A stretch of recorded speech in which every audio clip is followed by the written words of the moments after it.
My brother Jake asked to move his family into my second home, a peaceful retreat I used to recharge.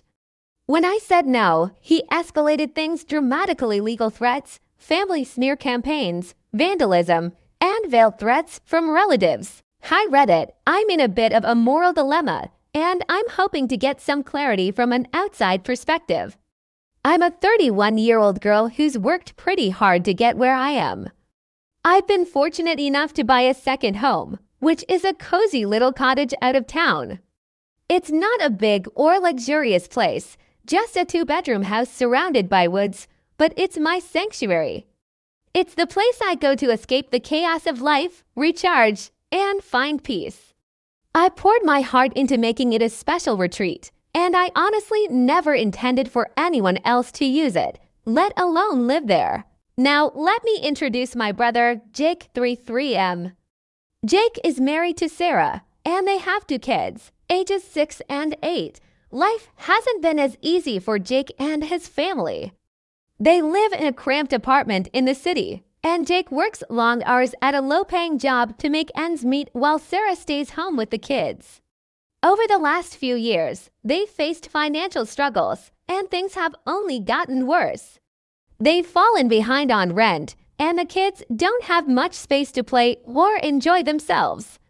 It's been rough on them, and I've tried to help when I can, offering advice, paying for the occasional bill, and being there emotionally.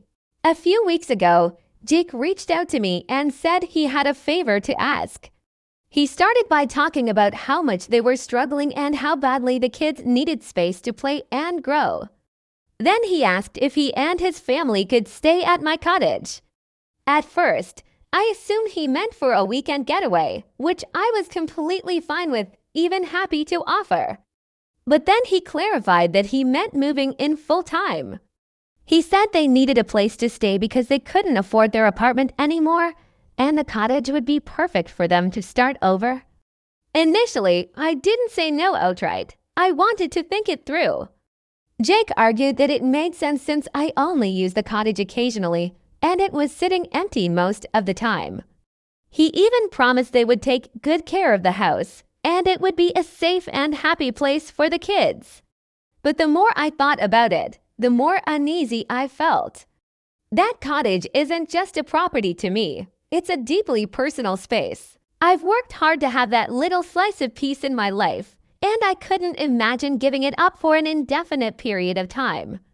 So I called Jake back and told him I wasn't comfortable with the idea. I explained that the cottage is something I cherish for my own mental well-being and solitude. I offered to help in other ways, like pitching in to help with their current rent or looking into affordable housing options nearby, but I made it clear that living in the cottage wasn't something I could agree to. Jake didn't take it well. He accused me of being selfish and said I was prioritizing my own comfort over the well-being of his family, especially my nieces and nephews, who would benefit so much from living in a place like that. He said I didn't understand how desperate their situation was and that I was being cold-hearted by not stepping up when they needed me most. He even implied that if the roles were reversed, he'd let me use his home without a second thought. Now, things have gotten even messier. Some of our family members have chimed in. A few understand where I'm coming from and think I have the right to say no, but others are guilt-tripping me, saying that family comes first and I should be willing to make sacrifices for them. The whole situation has left me feeling torn. I love my brother and his family, but the idea of losing my one true place of peace feels unbearable. I've tried to compromise by offering financial help, but Jake insists that what they need most is the cottage. He keeps bringing up how much the kids would thrive there and how it's the best chance they have for a fresh start. I can't shake the guilt, but at the same time, I feel like giving up my sanctuary would be giving up a huge part of myself. So, am I the asshole for saying no? Am I being selfish for wanting to keep my second home as my personal space even when my brother's family is struggling? Or do I have the right to set this boundary and find other ways to help them? Update. First of all, thank you, Reddit, for all the thoughtful responses. Reading through them has given me a lot to think about, and I wanted to share an update on what's happened since I first posted. Unfortunately, things have taken a turn, and it's been far more dramatic than I expected. After my initial conversation with Jake, I thought we could work things out calmly. I told him I wasn't comfortable with them living in the cottage, but I was still willing to help financially or in other ways. I even researched affordable housing options and offered to help with deposits, rent, or budgeting. But instead of accepting my compromise, Jake got even more upset. He started to accuse me of being heartless and told me I was hoarding a house while his family was struggling. At first, I tried to stay calm and explain my perspective, but then things escalated. A few days later, I got a call from my mom, who was furious with me. She said Jake had told her and a few other family members that I refused to help at all and was letting his family suffer while I lived a luxurious life with 2 homes. He even implied to her that I cared more about my possessions than my own nieces and nephews, but it didn't stop there. A week after that, I got a call from a neighbor near the cottage saying they saw Jake's car parked in the driveway. Confused, I drove over to check, and sure enough, Jake and his family had let themselves in with a spare key I'd once given him for emergencies. They had already started moving some of their stuff in, and the kids were running around the yard like they'd been living there for weeks. I was stunned. I immediately confronted Jake, and he acted like it wasn't a big deal. He said they were just getting settled since I was being unreasonable and leaving them no choice. He genuinely thought I'd change my mind once I saw how happy his kids were in the space.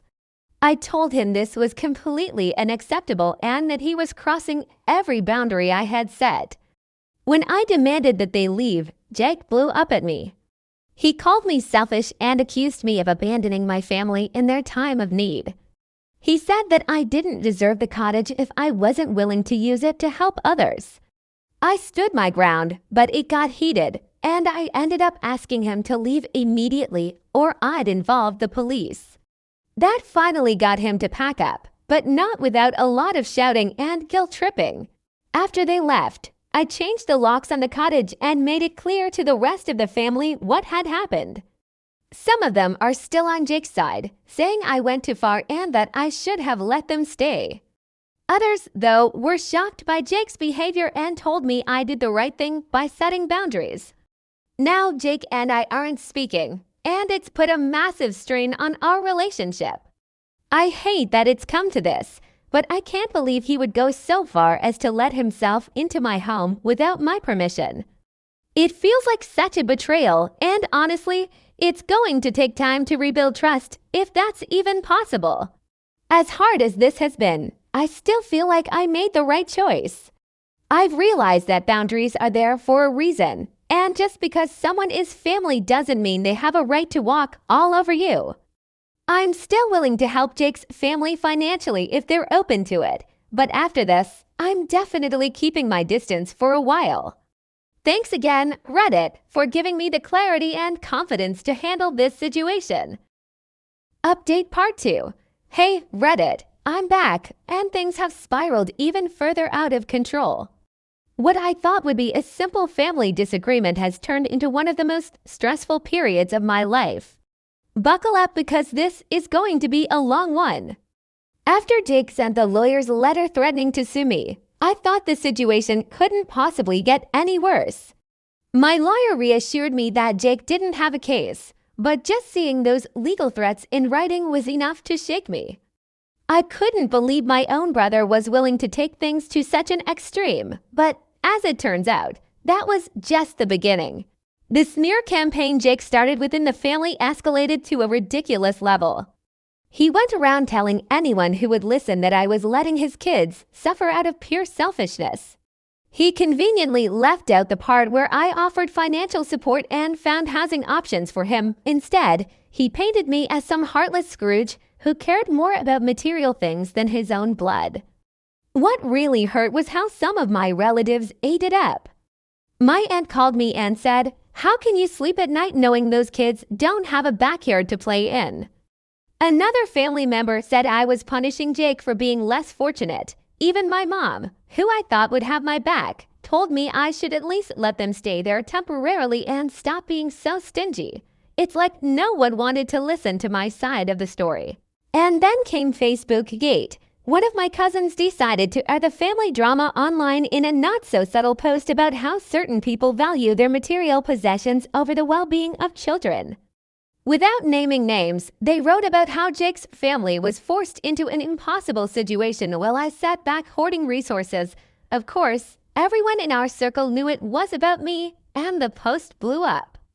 The comments section was brutal. Complete strangers were calling me a monster, saying things like, "How could you not help your own family? And I hope karma gets you." But the drama didn't stop online. Jake himself started showing up at my main house unannounced.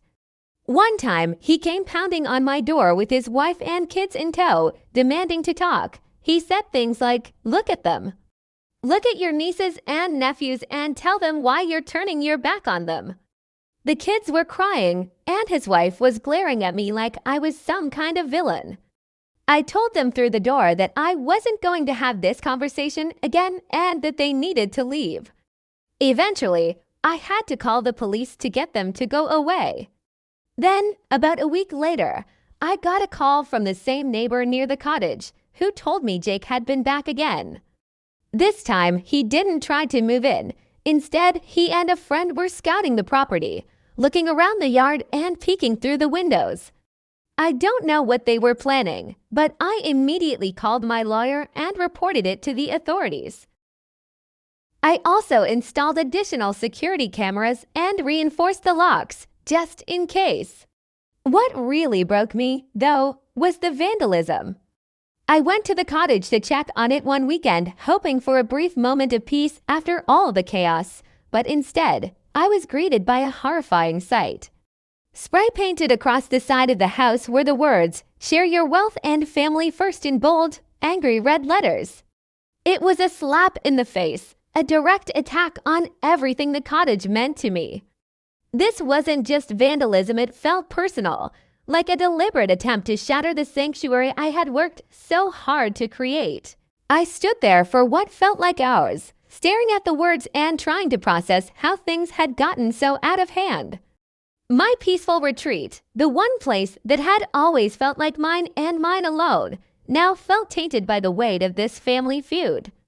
I couldn't even imagine who could have done it, though the list of suspects was painfully short.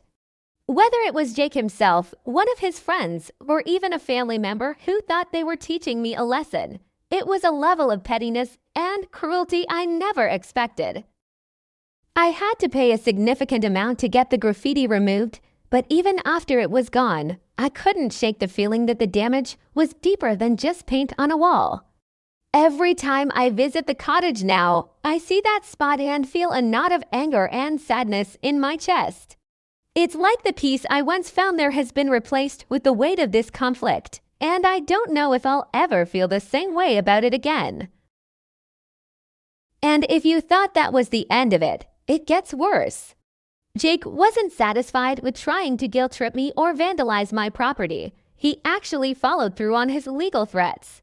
A few days after the graffiti incident, I received official paperwork in the mail informing me that Jake had filed a claim in small claims court. His claim that I had made a verbal agreement to let his family live in the cottage, and by reneging on that supposed promise, I was causing them undue hardship.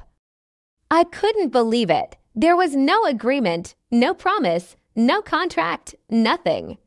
Just a brief moment of hesitation when he first asked, which he somehow twisted into a binding commitment. The sheer audacity of it left me reeling.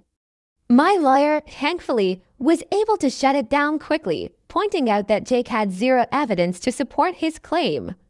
But even so, the fact that he was willing to drag me into court over something so baseless was infuriating. It wasn't just about the cottage anymore. It felt like Jake was trying to bully me into submission, using every tool he could think of to wear me down. At the same time, Jake continued his campaign to rally the family against me. The pressure was relentless. I started getting long-winded messages and calls from relatives who seemed to think I was some sort of villain. They lectured me about how family is supposed to stick together and insisted that my success meant I had an obligation to help Jake and his kids. One of my uncles even accused me of forgetting where I came from and said I was letting money change me. Others went beyond guilt-tripping and resorted to veiled threats. I started hearing things like, "You'll regret this when you need your family someday," or "Don't forget, karma always comes back around." One particularly chilling message from a cousin said, "If you won't help Jake willingly, maybe we'll have to make you see reason." It felt like I was being ganged up on from all sides. No matter how many times I explained my side of the story, that I wasn't turning my back on Jake but simply setting boundaries to protect my own well-being, no one seemed to care.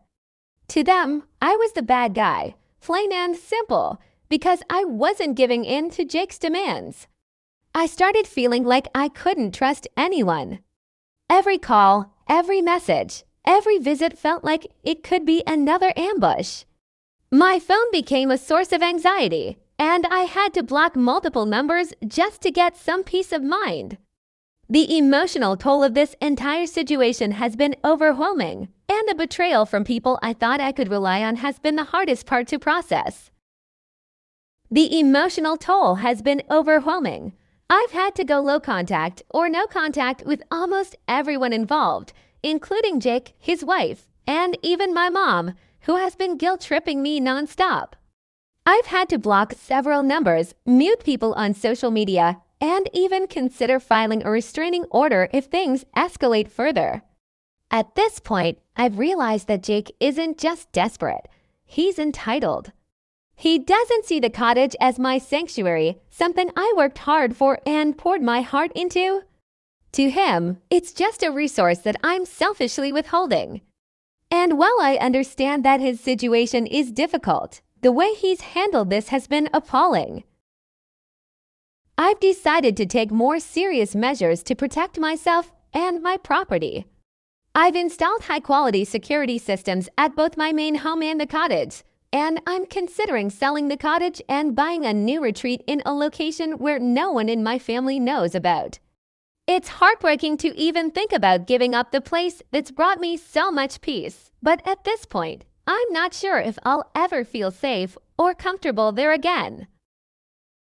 To anyone who's been following this story, let this be a lesson about boundaries. No matter how much you love your family, you are not obligated to sacrifice your mental health, your property, or your peace for someone else's poor decisions. Jake's situation is unfortunate, but his behavior has been manipulative, invasive, and downright hostile. I'm still trying to process everything, and I don't know what the future holds for my relationship with Jake or the rest of my family. For now, I'm focusing on protecting myself and finding ways to rebuild the peace that's been stolen from me. Thanks again, Reddit, for all your advice and support. I honestly don't know how I would have handled this without your insights.